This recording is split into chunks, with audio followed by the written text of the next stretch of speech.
Everything begins in a dungeon where a monster that looks like a rabbit attacks a boy, but ends up being easily defeated by his sword. Two other rabbits attack as well, but they're also taken down without difficulty. After making these movements, the human realizes that maybe he isn't as out of shape as he thought, and that he can still manage as a swordsman. When 5 goblins appear before him, the boy sees that it's time to test his support spells, so he casts Strength Increase, an ability capable of buffing his physical attributes or strengthening his equipment. According to the man, every adventuring group needs at least one member capable of using this type of technique, because it's very important to have someone who can raise the attack and defense of the whole team. By the way, by using this magic, he manages to defeat all the enemies one by one without taking any damage. However, even though he praises the qualities of this kind of enchantment, he admits that it has one central weakness: time. After 3 minutes of fighting, the enchantment ends, and when more goblins start appearing in the dungeon, he has to repeat the same ability to stay ahead in the battle. While he destroys his new opponents, the human thinks about how an individual's resistance to magic affects the duration of their enchantment. In his case, it's only 3 minutes, and sadly that forces him to constantly watch the time so he can reactivate the spell whenever it ends, making enchanters like him always fight an endless battle against the clock. The boy is able to handle a sword, which isn't common for someone of his class, but this limitation is still a weakness. And speaking of weaknesses, that's exactly why the young man was kicked out of his adventuring group without ceremony by its leader, Oliver. Remembering that day with anger, the enchanter argued that the two of them were childhood friends who had always fought together.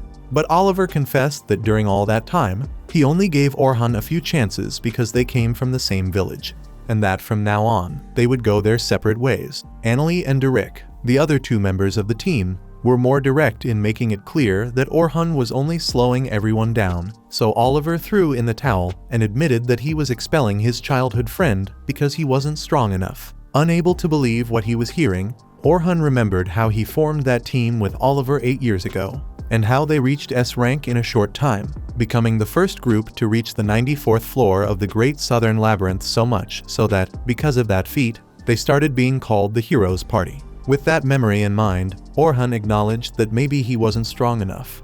But if he wasn't, then no one in the group was. Oliver interrupted his friend to emphasize that they hadn't really understood the importance of an enchanter to the team until that joint attack last month, when they saw how incredible the enchanters from the other S-rank groups were, while Orhan was weak. Orhan admitted he wasn't that good because his real profession was swordsman.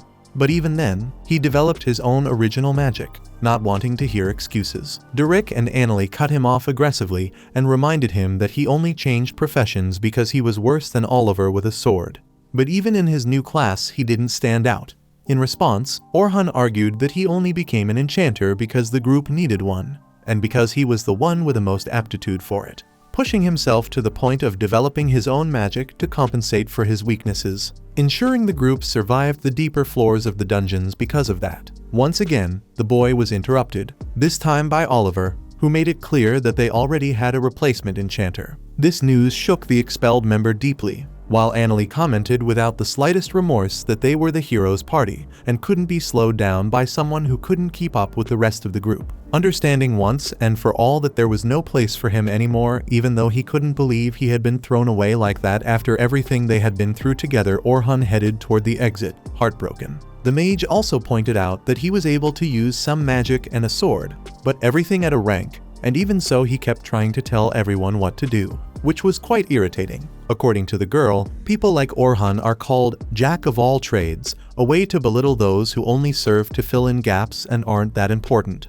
Filled with hatred over the way he was expelled from his team, Orhan can't swallow being called something like that, a Jack of all trades. Even so, he didn't leave the group empty-handed, since through his own effort, he figured out a way to combine his 2 professions, swordsman and enchanter, becoming an adaptable enough adventurer to make this fusion work effectively. With this technique he acquired, Orhan hopes never again to be called a jack of all trades, and that one day he'll be an adventurer capable of doing anything. After finishing his expedition in the dungeon, the boy registers the teleport crystal so he can return directly to the 7th floor next time.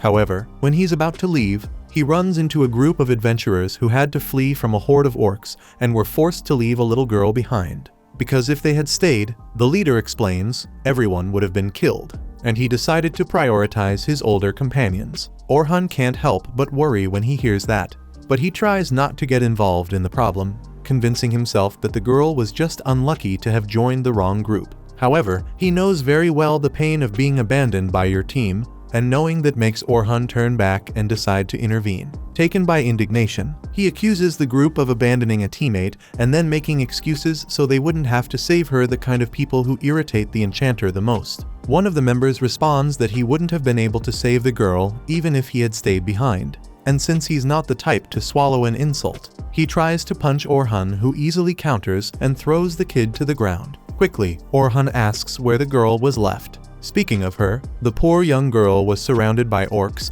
and on the verge of being devoured alive. In a desperate move, she plays her last card by invoking a magical shield to keep the monsters from getting closer, while they tried to break through the barrier and she screamed for her older sister. Suddenly, just as the defense shatters, Orhan arrives, unleashing an arrow shock and driving the enemies back. They immediately start attacking the man instead. As always, Orhan prepares his sword and buffs himself with strength, boost his main battle combination, then engages the orcs in close combat. He also activates technique boost to face opponents of that caliber, which makes the girl confused about this man's profession, since he seems to be both an enchanter and a swordsman at the same time. After defeating some of the orcs, the human casts sharpness boost to make his blade even more capable of tearing through the enemy's flesh. When he returns to the fight, the girl is impressed, having never seen anyone fight like that. Facing this horde, Orhan understands why that low-ranked group ended up running away.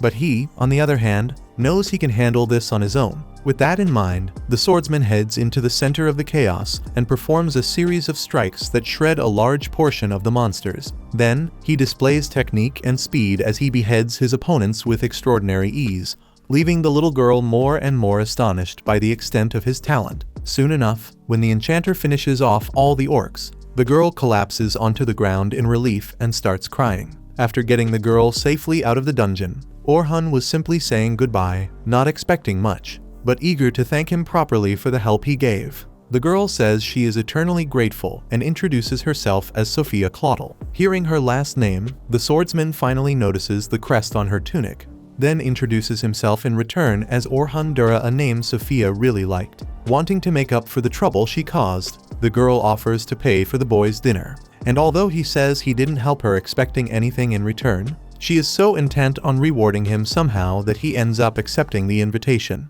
even if a bit awkwardly. So she takes the enchanter to a restaurant whose sign carries the same crest as her clothing. According to the girl, it's a very cheap place, but the food is great. This confirms for Orhan that Sophia Claudel is indeed part of the Silver Rabbits of the Night Sky, one of the biggest and most popular clans in the kingdom of Nohitn. Once inside, Sophia is startled to see her older sister in the establishment, and she explains that she's there for a meeting nearby. She asks who the boy with her sister is, saying Sophia is far too young to be dating. Embarrassed, Sophia panics and can't explain what's going on, until her older sister finally realizes she is standing before Orhan Dura. Scratching his head, Orhan says, "Long time no see, Selma Claudel." Sophia doesn't understand how this guy knows her sister, so he explains that Selma is the leader of the Silver Rabbit's most powerful S-rank, simply the strongest enchanter in the kingdom, largely responsible for making the enchanter profession well known, as well as creating the idea of group members having different roles. In the strategy she created, each team is divided into 3 functions: attackers, who take down the enemy; defenders, who act as shields; and supporters, who provide assistance. This strategy revolutionized the way adventurers carry out their missions, forever changing dungeon expeditions. According to Orhan, the hero's party is no different, and that's why he had to abandon his swordsman profession to become an enchanter. After seeing how strong Selma was in last month's joint assault, that's when his teammates decided Orhan wasn't good enough,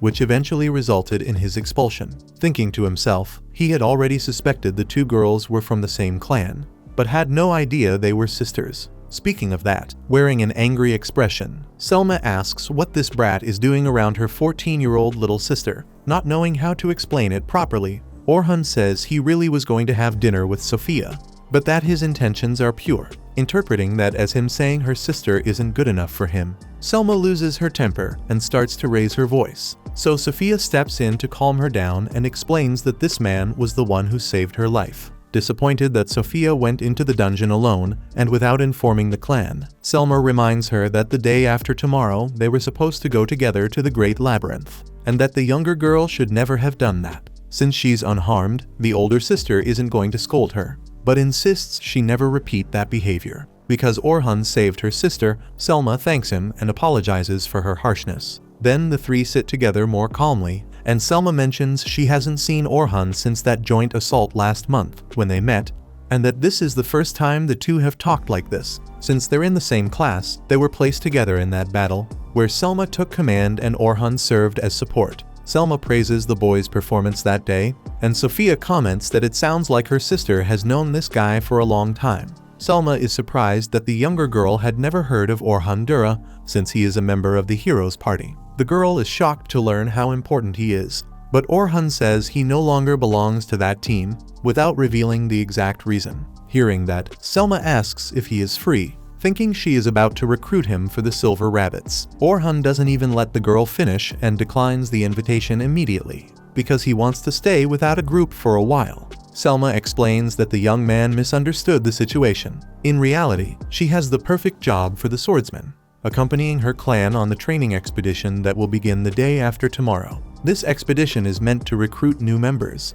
where A rank and S rank veterans will lead these new recruits for 3 days as they descend to the 50th floor of the Great Southern Labyrinth. Impressed that this would take only 3 days, Orhan comments that the best novice adventurers would take 6 months to a year to do the same. Selma then explains that it's possible if they take the shortest route. She also admits that the expedition sponsors are demanding quick results. Orhan points out that even the Silver Rabbits have their own problems, but he still doesn't understand why the sponsors are pressuring the clan so much, even after such a bold promise regarding the expedition. Either way, since she's determined to move forward with this mission, the swordsman thinks that if the goal is to strengthen the clan as a whole, then the novices who wouldn't be able to defeat the floor boss could explore the deeper levels on their own. Selma is impressed that he figured that out based solely on the little she said, which means he's sharper than she thought. In labyrinths, adventurers must defeat the bosses that appear every 10 floors in order to keep descending, and it's very common for recruits to die in fights of that level. But if the more experienced adventurers handle those battles,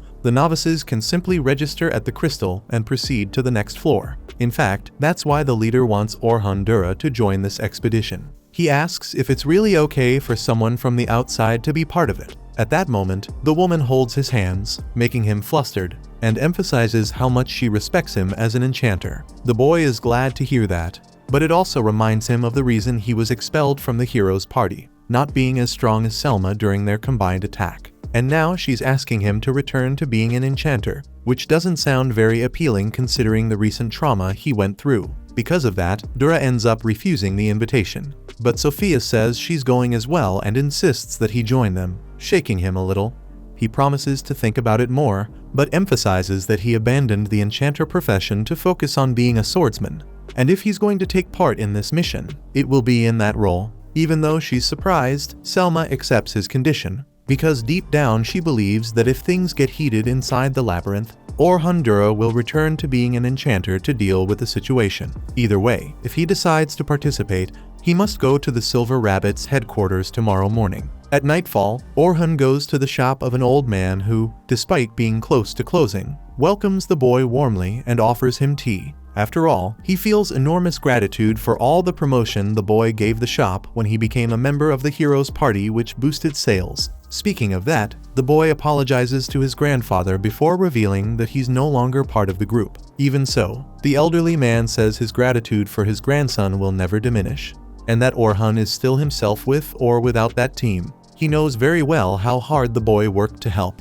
and that will never be forgotten. In the old man's opinion, people like his grandson are essential for society, and seeing how the boy struggles to accept compliments, he urges Orhan to receive such words of affection better whenever he hears them. Trusting his grandson's intuition and character, the grandfather asks him to do what he believes is right, because his journey is long and only just beginning. Therefore, Orhan should live for himself, but never stop helping others. Whatever happens, his grandfather will always be by his side. The next morning, Orhan Dura reports to the Silver Rabbits HQ. Seeing that he looks well, Selma asks if he feels relieved to have left the Heroes Party, and he answers that it's something like that.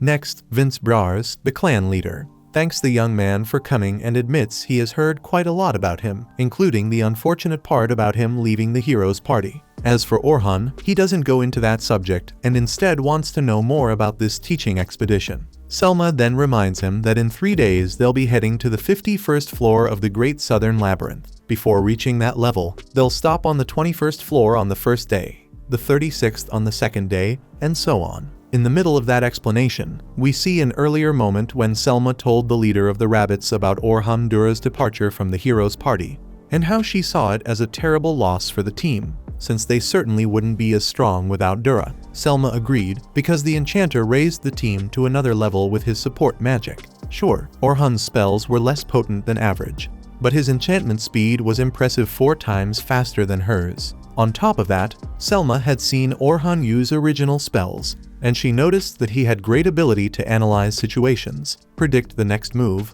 and provide magical support at the right moment. He had every skill an enchanter needs. With his absence in the hero's party, Selma believed the Silver Rabbits would return to the top very soon. Hearing about that boy during the joint attack, Vince found it hard to believe that Orhan Dura had been discarded like that. But his subordinate explained that enchanters usually don't get the credit they deserve. She herself, because she's famous, ends up being overrated, while the truly powerful ones, like Orhan, are usually treated as if they're nothing. Returning to the present moment, after hearing all the details of the expedition, Orhan goes over the plan. There will be 10 groups of rookies and 5 escorts, including him and Selma. The rookies groups will take turns dealing with the monsters, and if something unusual happens, the escorts are the ones who must handle it. By the way, Orhan asks why only 5 escorts instead of more rank groups, since it would make sense to minimize the risks of the expedition, especially given how tight the schedule is and how it could put the beginners in danger. Selma answers that they really do want to take the rookies to the 51st floor, but that they need to go through some difficulty in order to truly grow during this mission. Orhan knows that isn't the real reason, though he has no idea what the real one is, and of course they wouldn't tell an outsider like him. Regardless, he offers his help and receives Vince Brawers' thanks. According to him, the enchanter's reward will be 2 gold coins now, and 10 more if the mission succeeds. Orhan thinks that's great, although he admits he found the payment excessive, since it's enough to cover a full year of expenses for an ordinary citizen. Selma points out that this is the value they see in him, so he promises to do his best. Hours later, Orhan Dura heads to the dungeon entrance where the excursion will take place, and the rookies are gathered, preparing for the start of the journey. When Selma and Sophia appear and greet him, he notices that the little girl's outfit is the same as before, probably the standard uniform for beginners. He also says she looks great in that outfit, making Sophia blush as she thanks him. While Selma can't handle the face her sister makes and sarcastically points out how well Orhan knows how to compliment a lady. Since they're already talking about knowing how to charm someone, Selma asks if the guy has a girlfriend. He scratches his head and says no. But since there were women on his old team, he probably learned how to deal with the opposite sex. Selma remembers that the hero's party used to live together in the same mansion, while Sophia asks where her friend is living now. He explains that he's living at an inn. Selma panics, trying to understand why her sister would want to know that, since it sounds like she might be planning to visit him. And the poor girl has to scramble to explain that she was just curious, changing the subject. Selma asks why Orhan is staying farther away from the rookies, and he explains that since he's an outsider, he chose to give them some distance to make the beginners even more anxious. Speaking of that, the enchanter asks him to help calm the group down, while she asks Sophia to go meet her team. Soon after, Orhan accompanies Selma as she approaches a trio of adventurers who will serve as escorts. The Silver Rabbit praises Orhan Dura and assures them he will be a great companion, and everyone believes it when such an important member of the group says that. Orhan, on the other hand, asks her not to put such high expectations on him, especially in front of the others. Finally, after Orhan says he's an attacker, the blue-haired man introduces himself as Anthem, a defender. Bernard, the other guy, is also a defender, while Kathy is the healer. Orhan thinks the group is well balanced, but if he hadn't come, someone would have had to make do as the attacker, and that makes the boy even more suspicious about this plan. Seeing the boy's reactions, Selma once again remembers that conversation she had with her leader. Vince said he understood how she felt for having lost such a powerful trump card, but reminded her that Orhan is an enchanter just like her. and thinking about the group's balance, he couldn't remain in the first squad. Even though she agreed, Selma lamented that her clan hadn't moved forward even a single step since last year, making her believe the Silver Rabbits wouldn't be able to regain what they had lost, and it was exactly for that reason that she invited Orhan Dura to participate in the expedition. Still, he only agreed to come if he were used as a swordsman, and all she hopes is that he truly works as a frontline attacker when things start getting intense. Finally, after saying goodbye to the escort group, Selma takes Orhan to the rookies to welcome them. Moving to the front and receiving everyone's full attention, the leader announces that today they will begin their descent toward the 51st floor of the Great Southern Labyrinth. She understands the young one's nervousness, since it's not easy to reach such a deep level of this dungeon so early in their careers,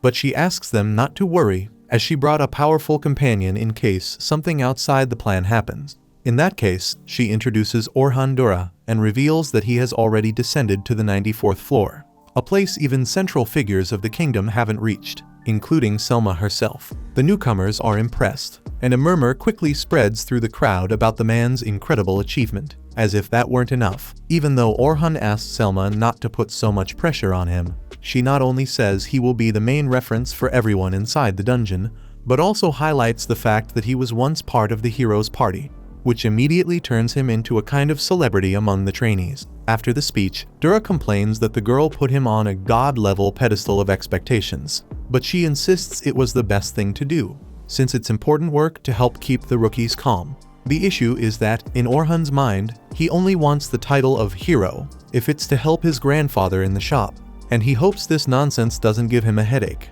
Anyway, Selma asks the boy to accompany Team 10, formed by the most promising newcomers, who, if they learn to work together, will easily reach the mid-floors. Selma holds her companion's hand to give him confidence, but he doesn't know if she should trust someone from outside that much. Be that as it may, Orhan Dur goes to the trio of newcomers that form Team 10, where Sophia is included. Orhan thought someone was missing, but upon learning that all the members of his team were indeed there, he starts thinking about how dangerous it is to form a team with so few rookies. The boy in the trio explains, full of charm, that no one can keep up with their pace, and Orhan worries about how this kid will turn out when he grows up if he's already this full of attitude at his age. He then asks his subordinates to introduce themselves. The boy says his name is Logan Hayward, the enchanter who will one day surpass Selma. Next, Caroline Inglot introduces herself as a defender. The escort notices that the girl has little equipment for the class she belongs to, but she explains that she is a defender who doesn't use armor or a shield, because she prefers dodging instead of blocking, since she can't even think about disgusting monsters touching her. But because she has a huge desire to kill all of them, she chose the class that allows her to get as close as possible to those enemies. Orhan points out that dodging attacks is much more difficult than protecting yourself with a shield, especially for someone without experience like Caroline, so he asks whether anyone in the clan opposed the girl's choice. Logan says yes, but that their companion simply ignored everyone and went ahead with her decision. This comment sparks an argument between the two, and to put an end to the foolishness, Dura asks the last member of the trio to introduce herself. So, Sophia Claudel says her name to everyone and identifies herself as a rear-line attack mage. When Sophia finishes speaking, Logan and Caroline start arguing again, and Orhan realizes this mission won't be easy at all. However, to his surprise, the kids go quiet as soon as they enter the labyrinth. Caroline asks what a member of the hero's party is doing on this expedition, since she thought their clans were rivals. As Selma had already said, Orhan reminds her that he is no longer part of that group, since it is a highly prestigious team. The girl insists on knowing why he left, but he refuses to answer in any way. Changing the subject, Caroline assumes that Sophia must already know the escort, because she said they would be accompanied by someone incredible. Caroline demands an answer from her colleague to know whether this is the incredible guy she mentioned. And when cornered, Sophia turns as red as her hair, but reveals that Orhan Dur saved her life, besides being very strong and having been part of the hero's party. She also says her sister told her she didn't need to worry because Dura would be there, not seeing himself as a hero at any moment. Even if the girl sees him that way, the enchanter wonders whether Selma only praised him like that to calm the sister down. Suddenly, two wolves that had been silently observing decide to leap at the adventurers, but they fall into a magical trap placed by Orhan along the path, which gives him certainty that he did the right thing preparing these devices along their route. especially to deal with enemies that attack from behind without spending too much time. After all, time is something they don't have much of, and if they're going to waste any, it should be on harder fights. Some time later, when Team 10 reaches the 20th floor, Orhan has watched his rookies fight enough to understand he won't have problems for the rest of the training expedition. Honestly, he thought Logan was just a cocky kid, but he really is a skilled enchanter. If he manages to perform well in longer battles, he will certainly be very useful in a ranked group in the future. However, even though he is a genius, he is terrible at giving orders, which is essential for his class, although he can develop this skill over time, of course. Caroline is indeed extremely fast, as a dodge-type defender requires, but she has two problems. The first is that she attacks impulsively and without thinking, and although she really does need to be the group's front line, the way she exposes herself is concerning. Second, Caroline uses only 2 daggers as her weapon, which certainly matches her style, but does not provide enough firepower for the group. Lastly, Sophia is not as impressive as the other two, but she is already stronger than a common rookie. She was a bit passive during the fights and failed by hesitating at certain moments, but that will change once she connects better with her teammates. Also, Sophia doesn't have any very notable weaknesses, which creates expectations regarding her future development. Meanwhile, with help from the 3 escorts, Selma's group defeats the boss of the 20th floor, then asks the newcomers to register the floor on their guild cards so the expedition can end for the day. With some free time, the Enchantress goes to Orhan to hear what he thought of the first day. He agrees that Team 10 has a lot of potential, but he regrets that they're not working very well together. He even admits he's especially worried about Caroline, although Selma insists the girl has improved a lot recently. That makes the boy wonder what she must have been like in the past if she still behaves this way today. The next day, Orhan Dura is shocked when he reads a front-page story in the newspaper about the new enchanter of the hero's party, which makes it public that Orhan was expelled from the team. Upset by the humiliation, he crushes the newspaper in his hands. He also fears that some rookie may have read the article and started seeing him differently, which is exactly what he doesn't want. When he leaves the inn and heads toward the meeting point, Dura is approached by a girl named Luna, whom he hasn't seen in a long time. Back in the hero's party, even when Orhan was treated worse and worse, Luna was the one who kept treating him kindly, just like always. And when he was expelled, she wasn't there. She had been away doing something for her family, and if she had been there, things probably would have turned out differently. Faced with yet another complicated issue involving his former team, Dura realizes how much this subject has really been consuming his mind. Luna practically begs her friend to come back to the party, but when he asks whether the others feel the same, she admits that she's the only one asking for the enchanter's return. Still, if Orhan decides to come back, she'll do everything she can to convince the others. Even though he's caught off guard, Orhan can see in Luna's eyes that she's serious, but he declares that it's already too late for that, especially after the article he just read. Hearing this, Luna takes his hand and reminds him that they promised to finish the Great Labyrinth together. But Orhan hardens his expression, pulls his hand away, and says that this was a promise the two of them made together with Oliver, and Oliver was the one who expelled him from the team, so that promise will never be fulfilled. With that, Orhan walks away, irritated, admitting to himself that he wanted the 3 of them to stay together forever, that he truly wanted them to fulfill what they promised. But there's no use crying over spilled milk. Orhan Dura no longer has anywhere to go back to. Continuing his walk, the boy reflected on how he had been expelled from the heroes group for being weak. That was even what the newspaper said. Orhan knew that at some point, a new member would join the group.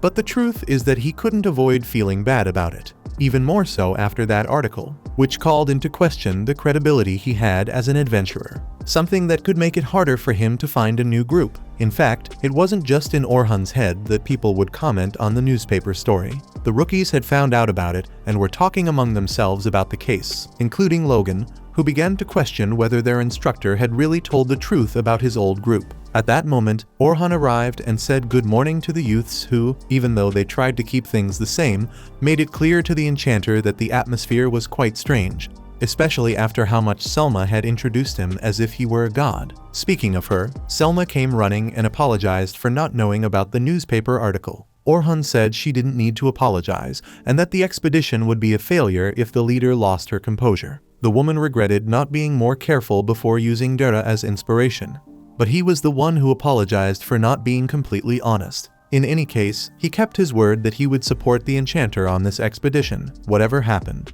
So she should keep her head held high as always. In a relaxed tone, Bernard stated that at least Orhan really had reached the 94th floor, and the other attendants reaffirmed that they still felt at ease with the company of someone so strong. In line with that, Selma highlighted that Orhan's work yesterday did not fall short in any way. In other words, everything was in its proper place and functioning as it should. Then, the three youths from Group 10 approached to wish the escort good morning, and he immediately brought up the subject of the newspaper. Sophia grumbled that the article was full of lies, just like Caroline said, but Logan wanted to know whether what was written there was true. Orhan confessed that most of it was true, which surprised the boy. By the way, the escort admitted that he really had been too weak and, even today, he is not the hero everyone expects. Sophia pointed out how strong the man was for having defeated more than a dozen orcs in the blink of an eye, and he acknowledged that he was strong enough to take the kids up to the 51st floor, and, even if he wasn't a hero, as an explorer, he promised to protect the three youths from any threat and hoped they would do their best, just as they had yesterday. Hearing that, Caroline and Sophia got excited for another day at Orhan's side. But Logan felt like a fool for getting excited. So, Group 10 reached the 21st floor of the Great Southern Labyrinth. The goal was to reach the 35th, but the escorts were not allowed to give any instructions to the rookies until they reached the middle floors, starting from the 31st. In other words, until then, the rookies would lead the exploration, which they had been doing very well up to the 29th floor. Or rather, Sophia and Caroline, because it was becoming increasingly obvious that Logan did not trust himself as an instructor. On the 31st floor, it was time for Orhan Dura to instruct the kids again, so he needed to stay alert. He sensed the presence of monsters ahead and asked everyone to get ready. When the goblins appeared, he told Caroline to draw their attention. Once again, the girl acted thoughtlessly and exposed herself more than necessary, which made the escort keep an eye on her. Next, he told Sophia to deal with the orcs at the rear, while Logan was supposed to use support magic. However, before Orhan finished speaking, Logan had already begun doing so, because, in his mind, the instructions Dura gave were the same that anyone would give, nothing different, so the boy wanted to confront his escort. With her buffs, Caroline handled the frontline goblins easily, but Sophia was trembling with fear at an orc that had appeared in front of her, probably because of the trauma she had suffered. Watching the scene from afar, Logan asked whether Orhan wasn't going to help the girl, and as the monster got closer and the escort didn't move, the boy came to the conclusion that he really couldn't count on him. Suddenly, Orhan cast an agility reduction on the orc and reassured Sophia, reminding her that she was accompanied by her teammates, so she should stay calm and do her best. Thus, Sophia focused and cast a powerful fire dart at the orc, leaving her companions impressed that she had used an advanced attack spell. Meanwhile, while Caroline hugged her friend for doing so well, Logan grew more and more confused by the whole situation. When they descended to the 35th floor,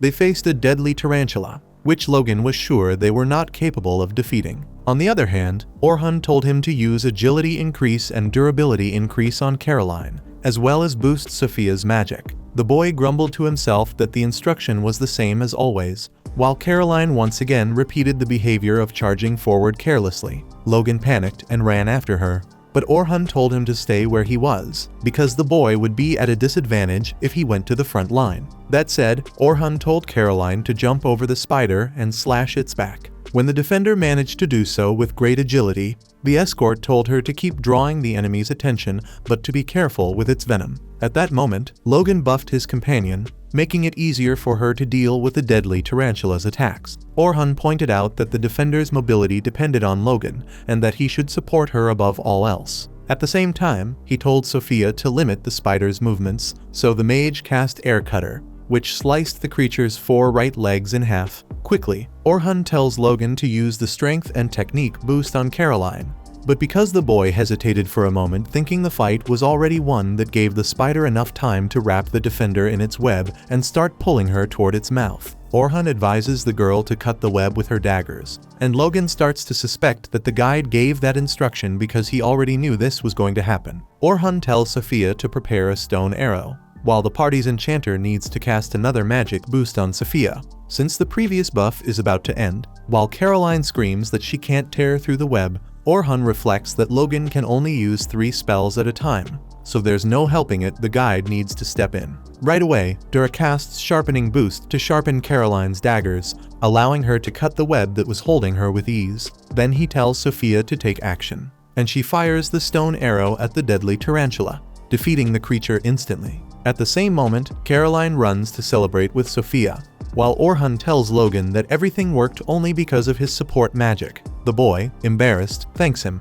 but continues looking at the guide in a strange way as Orhan calls everyone to head back to the surface. After the day's expedition, Selma gathers the rookies at the dungeon entrance to announce that tomorrow is the last day, so everyone must rest to be in good condition. Later, while heading home, Orhan is called by Bernard and Anthem to grab something to eat. Orhan is surprised that the two don't seem bothered by him. In fact, Bernard celebrates when the enchanter agrees to go out with them. They hadn't had a chance to talk properly because of the rush of the expedition, and Dura thinks this might be a good opportunity. Meanwhile, Group 10 is being taken back to the city in a carriage. Logan brings up the topic of Sophia being saved by Orhan, according to what she had said, and the girl explains that he rescued her 3 days ago in a newly discovered labyrinth. Sounding somewhat agitated, the boy asks his companion to tell them everything about their guide, what spells he used, and how he fought. After thinking for a moment, Sophia remembers that Orhan used an incredible gust of wind and also strengthened his sword with support magic.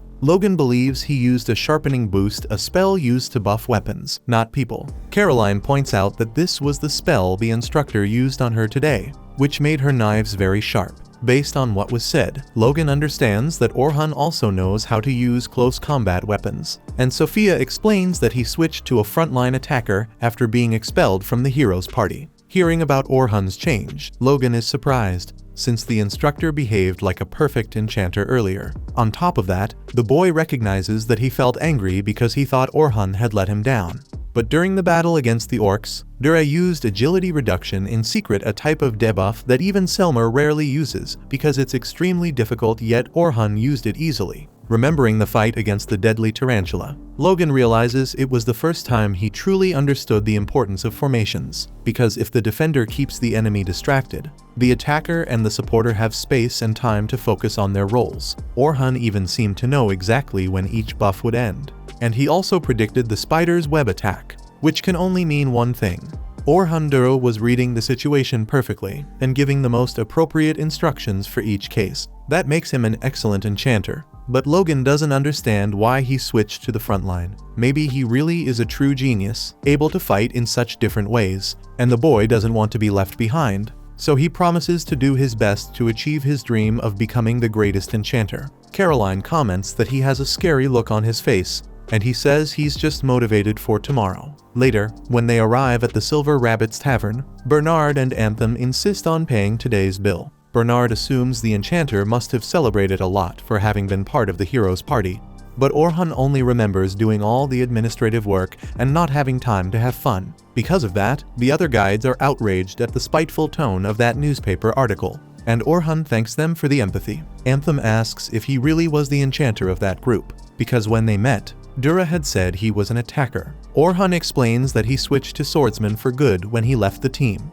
That is, he was already performing that role in the hero's party, and, being honest, he wanted that more than anyone. Influenced by his grandfather, who was also a swordsman. His grandfather had been an explorer, and long ago, when a gigantic monster appeared in their village, the man defeated the creature with a single sword. Seeing that made Dura want to be like him. When asked how he ended up becoming an enchanter, Orhan explains that it happened when the hero's party started descending deeper and deeper, and their pace began to drop. After all, with each floor they descended, the monsters became stronger, which led to the idea of looking for an enchanter to join the team, since that profession had been gaining a lot of attention at the time. But because Orhan was considered a jack of all trades and could do anything, he ended up being the one who had to switch classes. Anthem feels bad for him, but acknowledges his merit in leading the team all the way to the 94th floor, suggesting that the decision ended up being the right one. However, Orhan disagrees with a serious expression, saying that even though he switched,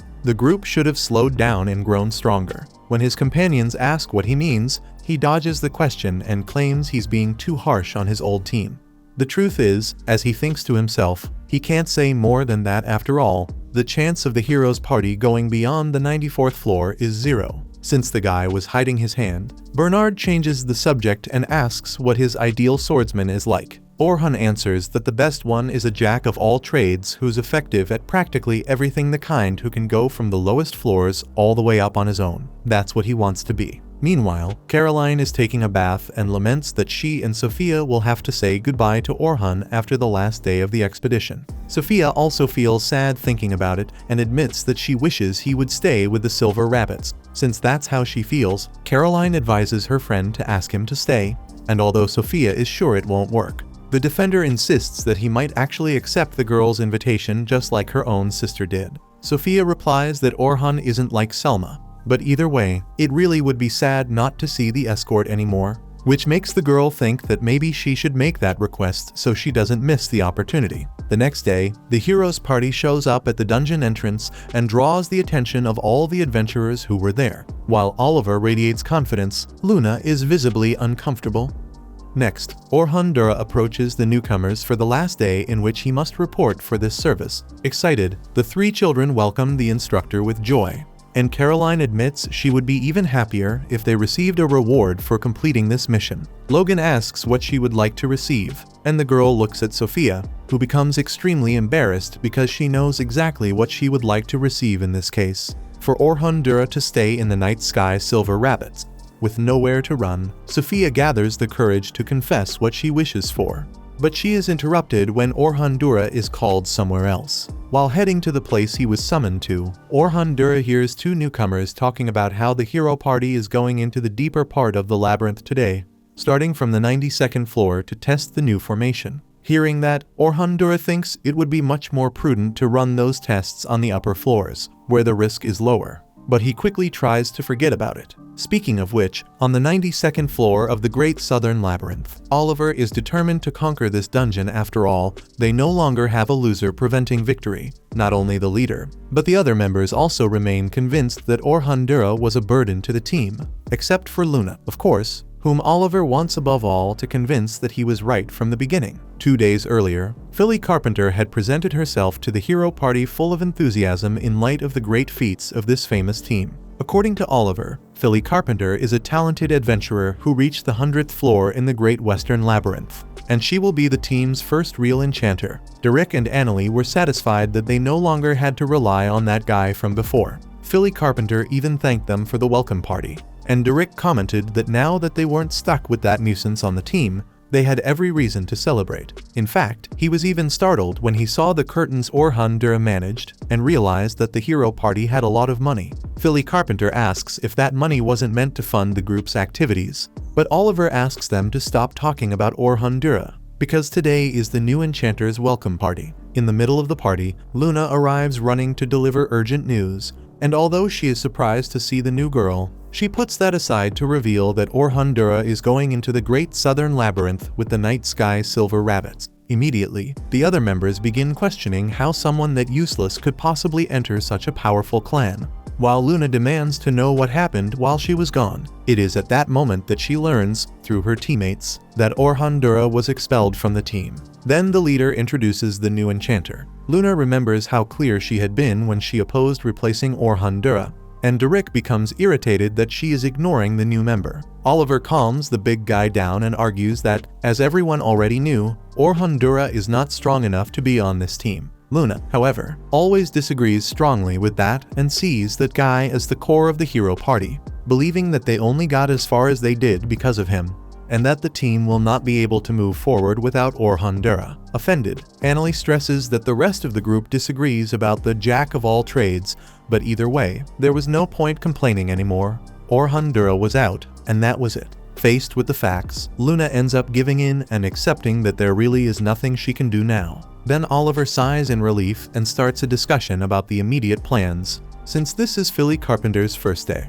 This time, the plan would be to run a test with a newcomer on the 92nd floor in 2 days, and if everything went well, they would descend to the 94th. However, Luna opposes the plan because she has no intention of kicking the bucket. Once again, she offends the other members of the group while explaining that, although Philly Carpenter is a talented enchanter, it would be prudent for them to start from the easier floors and then go down. Derek and Annalie insist that the 92nd floor will be easy, but Luna reminds them that the black dragon is there, and that they almost got beaten last time they faced that creature. Even so, the team members radiate arrogance and continue blaming Orhandura, saying he was getting in the way of the rest of the team. Oliver tries to calm the situation by reminding them they would only be testing the new formation, and therefore would not fight the black dragon. But Derek and Annalie remain convinced that they should confront that monster. Luna continues insisting that it would be irresponsible to do that without Orhandura, but Oliver puts his foot down and imposes that the plan will be followed no matter what. And so, we return to the present moment, where the hero party faces powerful enemies, even though they still haven't synced with the new member of the team. At the moment, they face a kind of mammoth with impressive endurance. Oliver tries to cut the monster, but its tusks are long and prevent the adventurer from getting close. Failing, the leader retreats and lets Derek take the front line with his shield, while he feels his body becoming heavier as his buffs wear off. Knowing things will get ugly if this continues, he asks Philly Carpenter why the buffs keep ending, and the enchanter, visibly anxious, replies that she still doesn't quite understand how the companions fight. Immediately, this makes Oliver remember that Orhandura had understood everything in less than an hour on his first day. Meanwhile, Derek takes a burst of power from the mammoth and is almost thrown to the ground. Then he gets scolded by Annalie because she was nearly hit. Trying to keep up appearances, the tank knows he could easily block that kind of attack. But today it's complicated. Annalie responds with a sequence of fire bullets that don't even tickle the monsters so much, so that Oliver thinks the sorceress must be joking. However, the truth is that her attack power is really quite weak right now. Worried, Oliver tells Philly Carpenter to buff the mage. The enchanter had already done that, but she tries to reinforce the spell anyway. Annalie tests her strength again by repeating the fire bullets, but once again they cause no damage at all to the opponent. Increasingly incredulous, Oliver thinks about how Philly Carpenter's support magic should be far stronger than Orhandura's. Even so, Derek is suffering on the front line trying to withstand the mammoth's overwhelming power. So he asks the leader to do something. Coming back to the real world, Oliver tells Annalie to circle around to flank the enemy. But the monster immediately notices her movement and almost hits the mage, forcing her to retreat. Because of that, Oliver asks Philly Carpenter to watch the monster's next attack and warn the group.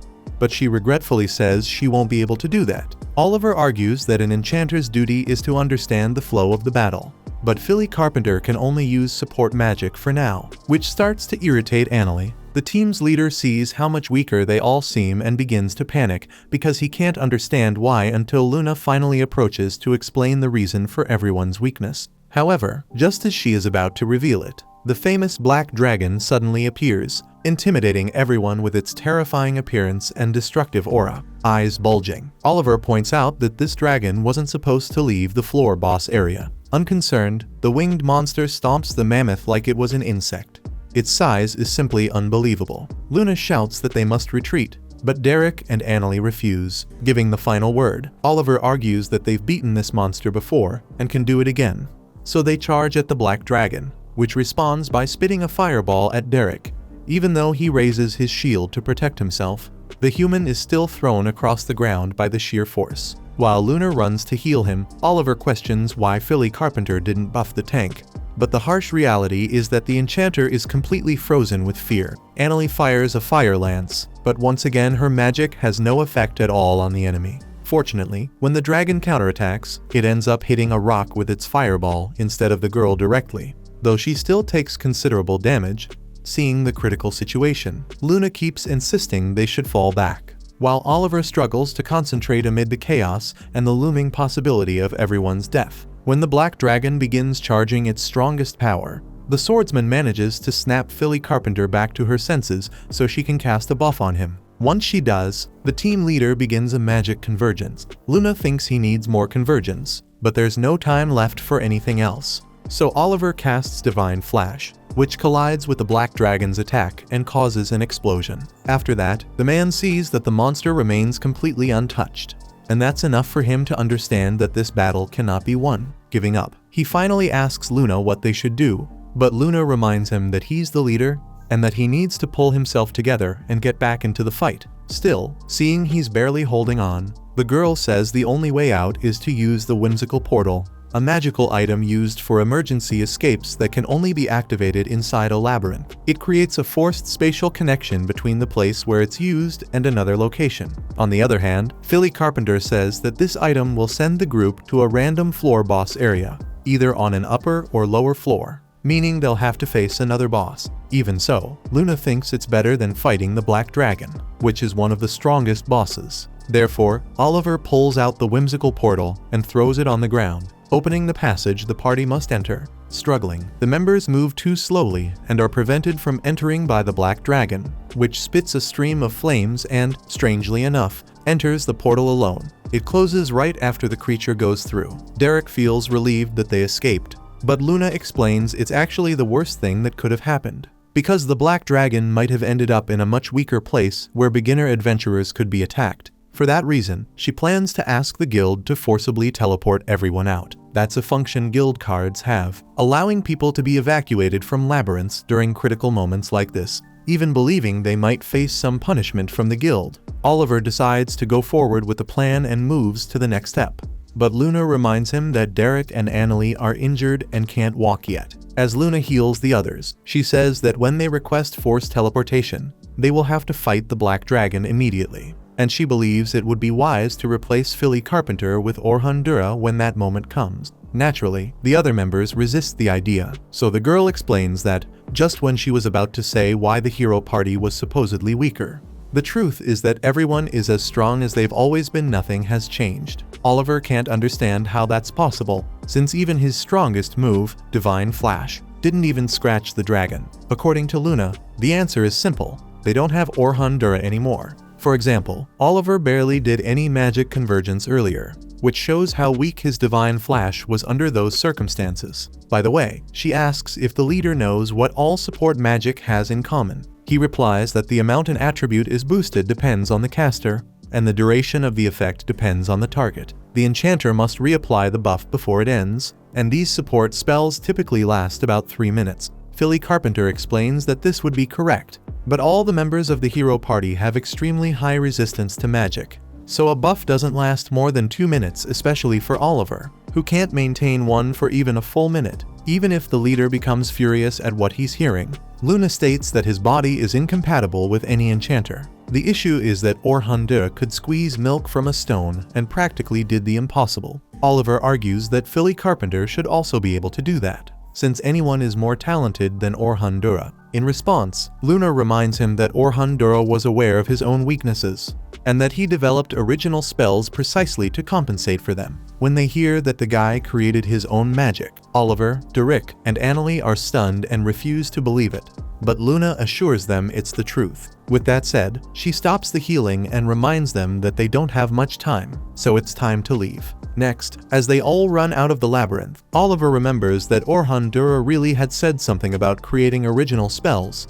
but he was still much weaker than the other enchanters. Luna refutes this, since Orhandura was able to create a support spell that increases power by more than 50 times. Philly Carpenter thinks that's impossible, since even Selma of the Silver Rabbits can only manage a 10-fold increase. That makes Oliver realize that his Divine Flash depended on Orhandura's buffs to actually be strong, which Luna confirms. After all, both the swordsman's technique and Annalie's attack spells were literally 50 times stronger with Orhandura's support. This made Oliver arrogant, to the point that he stopped worrying so much about concentrating his magical energy when using that ability, and if he had focused a little more, he might have at least knocked down the Black Dragon. The same goes for Annalie, who could only use mediocre spells in that last fight, which made it clear that she can only cast her special ones with support from their jack-of-all-trades. Finally, Orhandura also helped with Derek's defense, mainly because his buffs affect equipment and spells as well, so when the support magic wore off,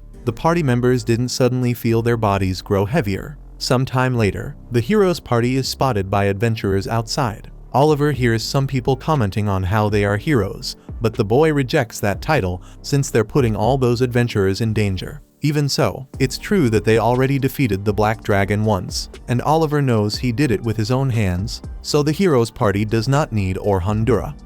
Early the next morning, it was the last day of the expedition. Standing before his students, Orhandura explained that the goal was to go from the 36th to the 50th floor of the labyrinth. Then, once they reached the 51st floor, they should use the teleport crystals to return. Watching the cloudy sky, the instructor felt that something was wrong lingering in the air, and on the very day the event was coming to an end, maybe it was the weird way Logan was staring at him, but if he had to guess, Orhandura would say the problem was the Great Southern Labyrinth. Caroline, excited as ever, asked what kind of monsters they would encounter today, since she could barely wait to take them all down. Letting out a deep sigh, the tutor once again asked her not to run ahead like a lunatic, since she was a defender. Caroline argued that she needed to give everything she had on the front line to ease the burden on the rest of the group, and that this was why she chose that profession. But Orhandura made it clear that there was a limit to what a single person could do in a battle, and that it was important for her to start thinking of herself as part of the team, not as an independent element acting however she pleased. Caroline called the teacher annoying, so Logan scolded her, pointing out that Orhandura was only being kind and offering important advice, reminding her that even the famous Albert Sensible said teamwork was important. Orhandura questioned whether the boy really meant that Albert Sensible, and the name caught Selma Claudel's attention. Orhandura stated that Albert Sensible had been an absolute ace of the night sky silver rabbits, but unfortunately died fighting the black dragon on the 92nd floor. Caroline added, lowering her head, that Albert Sensible was killed while protecting a teammate who should have been protecting him, since they were the defender. According to her, the enchanter knew that if he died, everyone's smiles would disappear and nothing would remain. That was why you had to keep the people you were protecting away from you. Realizing Caroline's behavior was entirely connected to this, Orhandura chose not to interfere for now, since it was clearly something very deep-rooted in her mind. Instead, he smiled and said that everyone was counting on their defender in today's mission. She smiled back and accepted the responsibility.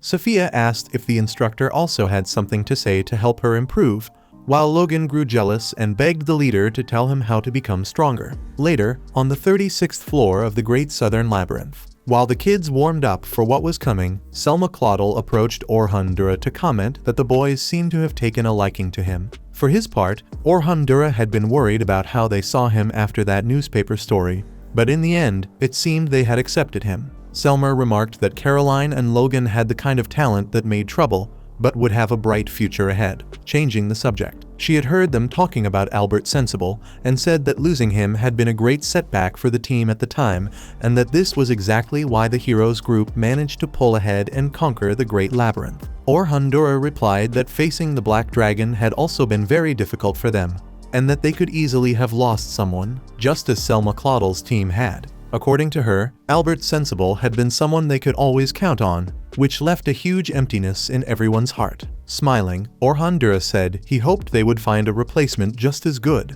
and Selma joked that he was pretending to be clueless, then asked what he thought. Orhan said a group didn't need two enchanters, especially if one of them was the best in the continent. Since Orhandura decided to become a swordsman, Selma hoped he would handle things well. However, he chose to do it. Next, on the 40th floor, Selma gathered the rookies to divide them into teams before facing that floor's boss. However, Team 10 ended up alone in this mission, which made Caroline worried and feeling isolated, although Logan thought it showed how much the higher-ups trusted them. Orhandura explained that there were several different paths through the labyrinth, so the kids needed to learn how to split up and find the floor boss. Even so, Caroline didn't like the idea of getting separated in a place like this, but Orhan emphasized that this was why it was important to gather information first. Adventurers would walk the floor several times to map it out, find the correct route, and share that information with others, which was why larger clans had an advantage. Caroline then said it was time for the professor to share what he knew with the rookies,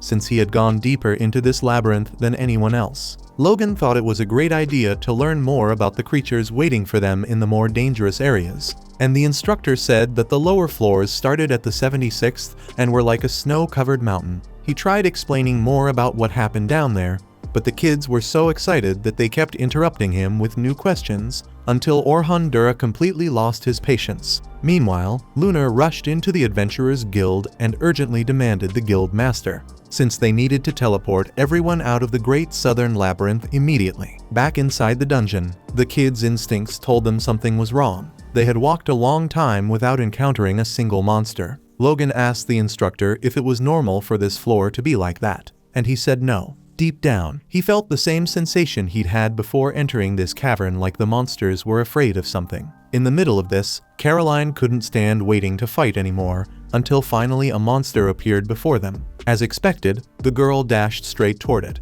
The creature raised its club to strike her as soon as she got close. But before that could happen, Orhandura cast an agility reduction on it to make sure his student wouldn't get hurt. With the path clear, Caroline delivers 2 quick strikes that finish the creature off, then starts celebrating. Logan comments with concern that Azuro goblins are extremely fast and strong, and that if Orhandura hadn't cast a debuff on it, the story would have been different. Caroline doesn't want any moral lesson because she won, but Orhandura insists that the defender is the core of the group, and if she gets into trouble, Logan and Sophia will do anything to save their companion, which would put them in danger. The very thing she wants to avoid. Seeing that everyone is genuinely worried and disappointed, Caroline apologizes, while Orhandura explains that dodge-type defenders can use something called active defense, and since the girl can't settle down and focus on protection, he's going to teach her that technique. It's a method of drawing enemy attacks and then restricting them. For example, every living being physically prepares before attacking, like taking a step forward before throwing a punch. If Caroline cuts the attacker's leg at that moment,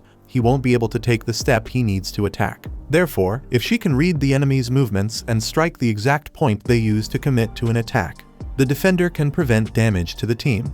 Excited, Caroline is sure this will be her trump card to always act on the front line. Though Orhandura says the goal is not to defeat enemies, reminding her that her role is to draw their attention and stop their actions. Returning to the guild alongside the entire heroes party, Luna asks the director for a forced teleport. The man says the mana cost for something like that is enormous and that he needs an excellent justification to use it. So the woman explains that the Black Dragon, the boss of the 92nd floor, transported itself through a whimsical portal to a far less advanced floor, meaning it could run into rookies at any moment. The clerk beside them argues that a conference is required to make a decision of that level. But Luna raises her voice to say there's no time for that, because no one in the labyrinth has any idea what is happening. Inside the dungeon, Logan doesn't want the instructor talking only about Caroline anymore, so he asks to learn something too, like a debuff or something similar. Orhandura reminds him that debuffs are extremely advanced spells and are more influenced by the target's attributes than buffs are. Therefore, the boy needs to know exactly what the target's magical resistance is and adjust the spell accordingly. Floor bosses as well as the powerful monsters they will encounter from the 61st floor onward will almost never be affected. In fact, even adventurers who can use this type of spell usually don't, because they're not very efficient, and if Logan wants to use them, he'll need to figure out the magical resistance of every creature in the deep floors. The boy is completely discouraged by this bucket of cold water, while Orhandura emphasizes that the boy's priority should be mastering the buffs he already knows and gaining more experience. So, instead, Orhandura is going to teach him to use magic in a fun way, and asks him to look behind him. When he does, Logan sees 2 wolves falling into a magical trap and being violently impaled by powerful spears. Frightened, the children ask when he placed that trap there, and he says he has been preparing traps all along the path since they entered the labyrinth. The lesson is, if Logan can avoid being attacked from behind, the group can focus only on what comes from ahead. After all, it's also the enchanter's job to use these traps to restrain enemy attacks and create a favorable battlefield for his team. Grateful for the lesson, Logan's eyes shine as he realizes that this guy is the kind of enchanter he wants to be. Lastly, Orhandura turns to Sophia. At the Adventurers Guild, they begin the forced teleport, but it will take time to gather the mana needed for the spell. One of the casters says it will all be Oliver's fault for allowing this to happen.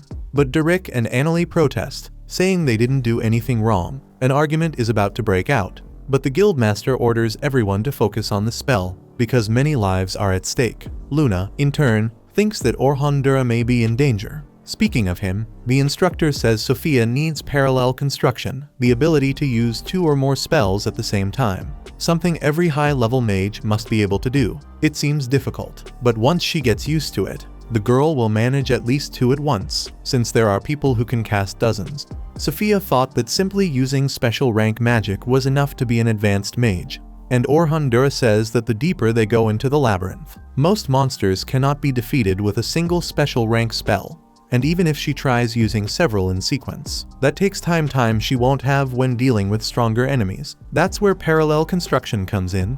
It consists of starting a second spell when the first is only halfway through. optimizing the wasted time so she can attack efficiently. Still, a mage isn't made only of advanced spells. Even weaker spells have their importance when used at the right time. In the instructor's opinion, the student is strong enough to fight on the intermediate floors, so she should ask the veterans of the Sky Knight Silver Rabbits to teach her something. For example, Selma Claudel, her sister, being honest and embarrassed about it. Sophia admits she would rather have Orhan Dura teach her instead of her sister, thinking about how Selma Claudel will react when he tells her that Orhan Dura thinks it's better to ask Selma for permission first. But even so, Sophia is pleased, since her sister does everything she asks. During all of this, the forced teleportation spell is ready, but it still needs to be filled with mana. Only when that is done will the magic actually be able to be cast. At the same time, the guild master states that the hero's party must defeat the Black Dragon. Derek and Annalie straight up chicken out, especially after the last fight they had, but Luna accepts the mission without thinking twice. However, before that, she makes a request to the master. Meanwhile, after opening the floor boss's gate, Selma Claudel tells the newcomers to wait in the safe zone while the escorts handle things. With that, the more experienced adventurers face the main enemy of this floor, and everyone is counting on Orhan Dura's reputation to make it out alive. Taking responsibility, the enchanter guarantees that he will provide the support needed for the fight to end in just a few minutes, something Anthem doesn't seem very confident about. In any case, while the newcomers protect themselves at the back of the room, Orhan Dura quickly moves forward and lands a cut on the giant's thigh with his sword, and Caroline notices that he reproduced what he taught her earlier: active defense. After taking the hit, the giant steps back a few paces and falls into a magic trap that raises a stone wall, which makes Logan realize that the instructor cut off the enemy's escape route after predicting its movements. At the same time, Selma Claudel begins a parallel construction, casting several spells at once, something Sophia watches with her own eyes for the first time. During the fight, when Bernard blocks an attack with his shield, Anthem takes advantage of the opening in the giant's guard to land a powerful sword strike that ends the battle. Based on what they saw, Team 10 understood in practice the things Orhan Dura had been telling them earlier, making them grasp the true meaning of teamwork. Running toward the Great Southern Labyrinth with the hero's party, Oliver asks why Luna asked the guild master to remove people from floors 40 to 51st, and she explains it's because Orhan Dura must be there. Annalie doesn't understand what that has to do with the jack-of-all-trades guy, and Luna replies that the hero's party is currently the weakest S-rank team. In other words,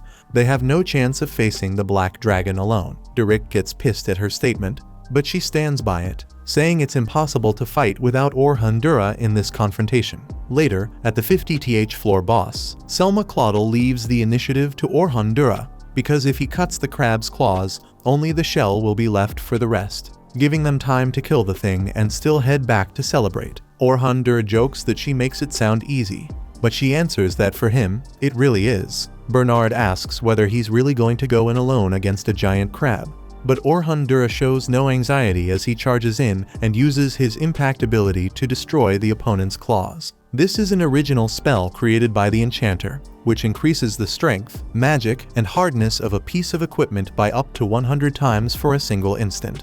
Since this is a kind of cheat he accidentally invented while trying to solve a problem with his magic. The man feels a bit guilty using it, but he needs to survive at all costs on the lower floors. Then, with the crab weakened, the other party members launch their attacks with Selma Claudel's enhancements and completely destroy the enemy. After the victory, the organizer and leader of the expedition praises everyone for their performance over these 3 long days, then announces that it's time to go home. However, the Black Dragon suddenly appears in that boss room, terrifying the adventurers present.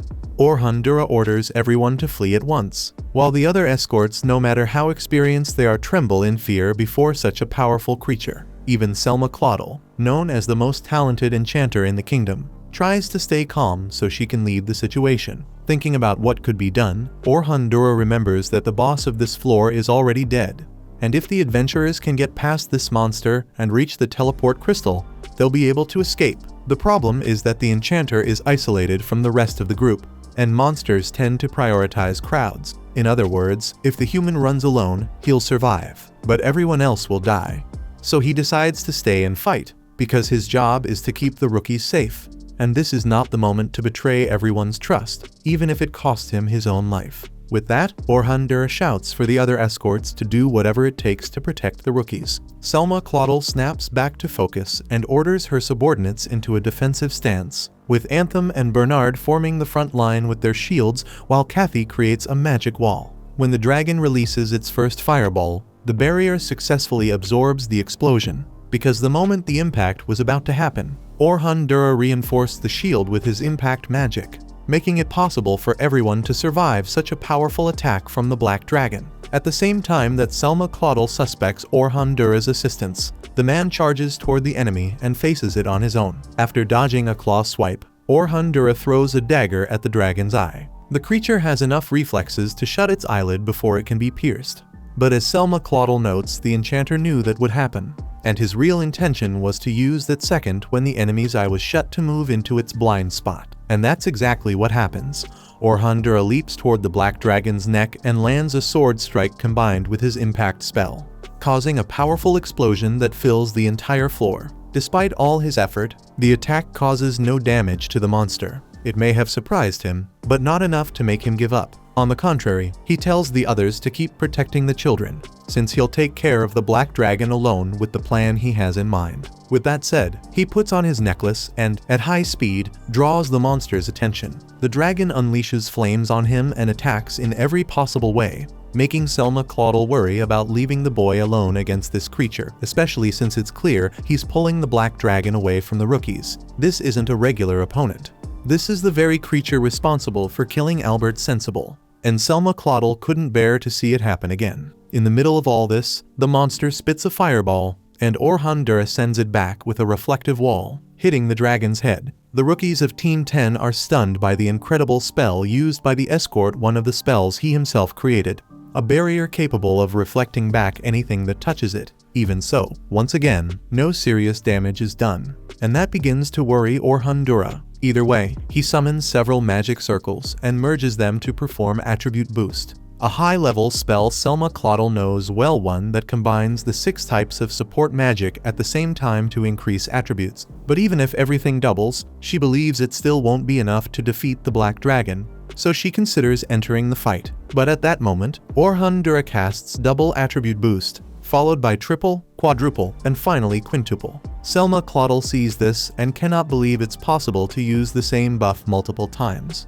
But the aura he releases makes it clear that he really has accumulated an absurd amount of power. Right then, the Black Dragon swings its tail in a fast attack at Orhandura, leaving Team 10 in despair. However, while the dragon searches for its target, Orhandura has already leapt behind it, climbing to a great height and grabbing onto the wall above the giant's head. From this point on, Selma Claudel gives up trying to figure out this man's powers. It's obvious he has already surpassed the limit of what a simple enchanter should be able to do. With so many original spells, with 5 consecutive spells used for this purpose, Orhandura has increased all of his attributes 32 times. But he knows he can't maintain it for long, since he is basically using 30 different spells at once, draining the user's energy at an alarming rate. Knowing he has to finish this quickly, the Spellblade runs toward the Black Dragon and avoids a tail swing with an extremely high jump. On the other hand, that should have left the boy vulnerable to a second strike if he hadn't created a platform in midair to push off of, messing up the Black Dragon's prediction of his landing and causing the creature to miss again. This time, Orhandura didn't use magic, but a special ability. Rarely, among humans, someone is born capable of invoking abilities above the average, another type of power different from conventional sorcery. And Orhandura's ability is Magical Convergence, which allows him to gather mana at a single point and materialize it. He can use this energy to propel his body through the air, but it's useful for many other things as well. Oliver, for example, also has this ability, but he only uses it to attack. When Orhandura lunges at the dragon, he imbues his sword with Sharpness Boost and Durability Boost, then strikes the monster's neck with his blade while simultaneously using the impact spell. This time, the attack causes real damage, a deep cut that could determine the outcome of the fight. At the same time, another determining factor appears: the man's exhaustion. He begins dragging himself across the battlefield as the weight of all the stacked buffs starts to overwhelm him. Selma Claudel grows increasingly unsure of what to do, because it's obvious that no human could endure this amount of enhancement for long, not to mention enchanting his weapon and repeatedly using impact on top of everything else. When Orhan Dura stands up to return to the fight, Selma Claudel once again questions whether she should join him at this point, even though he asked her not to. Deep down, Selma Claudel knows that not even the best members of the Night Sky's Silver Rabbits could defeat that creature together, so it may be that she is simply useless in this battle. In the middle of that thought, the Enchantress is taken by a strong tremor running through her body. She doesn't know if it's fear, anxiety, worry, or all of it mixed together. But she understands one thing. Out of everything she could do, the safest choice is to keep protecting the rookies, just as Orhan Dura asked, so he can stay focused on the fight. Speaking of which, after dodging a few energy projectiles, the boy is finally hit by one of them. That takes us to a memory from years ago, when Orhan Dura and Oliver were still innocent children playing in their quiet village. The people there were calm and kind, and the two boys were raised with excellence in a favorable environment, far from the world's suffering. However, one day, the greatest suffering of all overtook the place. When Orhan Dura and Oliver returned from a training session outside the village, everything had been burned down, and the people were all dead. Even though they were just kids, they were forced to witness with their own eyes the peak of horror, something many of us likely couldn't endure. Being children, of course, they cried. On the other hand, what set them apart from any normal child was that they not only buried the villagers themselves, but also swore, from the bottom of their hearts, that they would become strong enough to never again allow someone to take everything they love. In that moment, Orhan Dura and Oliver had not only one another, but above all, an unshakable will to redeem the deep loss that marked them forever. Seeing himself unharmed after being struck by the dragon, Orhan Dura remembers his vow to become an adventurer with enough strength and knowledge to never again be outmatched by anyone, so he could finally protect everyone he loves even if he were facing an enemy as powerful as the Black Dragon. Watching the enchantment swordsman survive, Team 10 celebrates, while Selma Claudel is shocked that he came out unscathed from the Black Dragon's greatest attack. The blast of purple mist it gathers. After all, this is not just any dragon.